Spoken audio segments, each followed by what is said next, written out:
see you. I'm very excited. Isabella Rossellini tonight. Woo! Seriously, is it plunging? Is it because it's getting warmer out? Is that what it is? Early April, I'll be wearing a tank top, and it will be perforated. All right. Cool thing about someone like Isabella Rossellini is it's not every day that you get to interview somebody that you've admired for your whole life. Blue Velvet, Big Night was fantastic.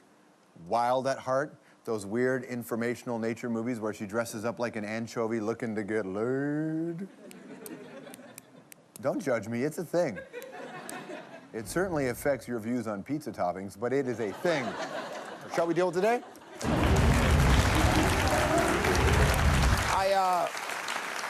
That applause right there was a warm-up because we're going to give you a big one very soon. Congratulations and continued support to our peeps in Sochi, Canada's Paralympic team doing quite well. Mark Ardennes won a bronze today, so well done there. 12.5 kilometer biathlon.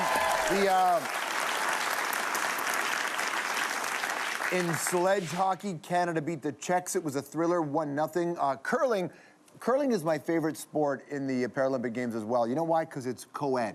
It's co-ed. They're gender mixing, God forbid. And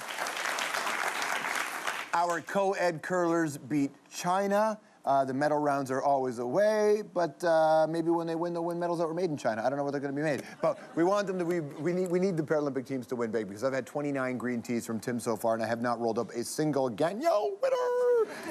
I should also say bon chance to our athletes from other countries as well, like Adam Hall. Adam Hall's a skier and flag bearer for New Zealand, whom I bring up because he might have a new flag to carry if he competes again. So 2018 Pyeongchang in South Korea. New Zealand's prime minister is a feller named John Key. Mr. Key announced today that he's open to the idea of changing the flag. The current flag features too much of the old Union Jack for his liking and would prefer to highlight New Zealand's independence and actually pointed to Canada. We abandoned our flag from 1965. The Jack went away. The old one looks like this, you may recall. That's what our flag was, right? I know some traditionalists are like, but I like it. No. My advice to John Key, if you're gonna design a flag, you gotta take a look at what makes your country what it is. For us, think about it, the maple leaf, to reflect the many trees in this land that we can cut down.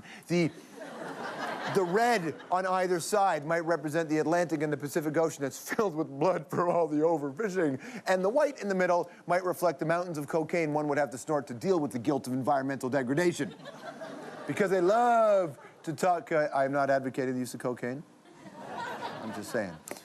Because the environment plays a role in how governments and countries sell themselves emotionally. Oh, the land of the, look how beautiful this is, right? That's right, lumberjack songs for everybody.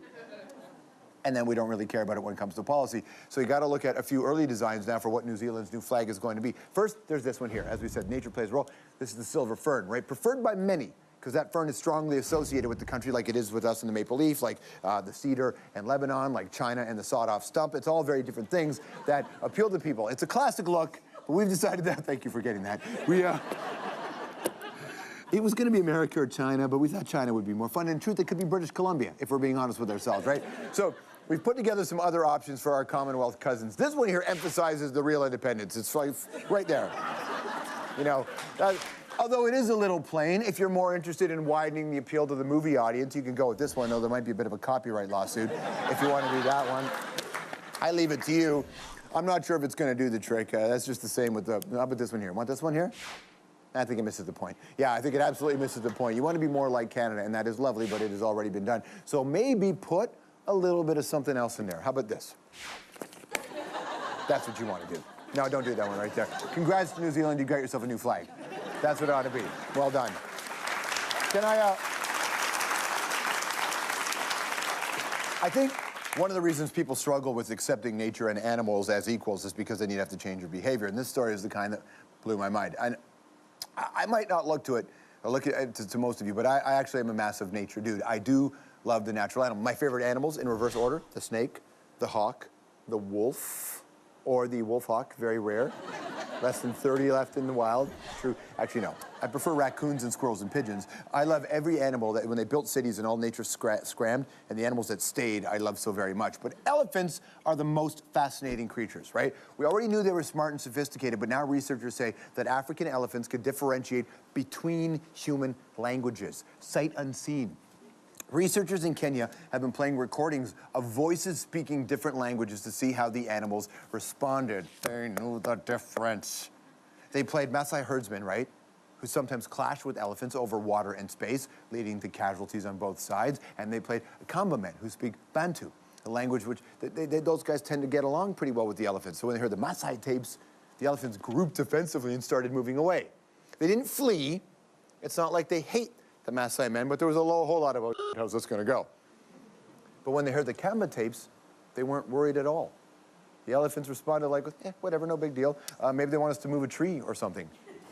I don't know if they actually said that because I don't speak elephant, but I love the science of this. Go to Strombo.com, we've got the story posted. Then they played Led Zeppelin 4 and the elephants just rocked out. It's proof that they're just like us, and that's your debrief.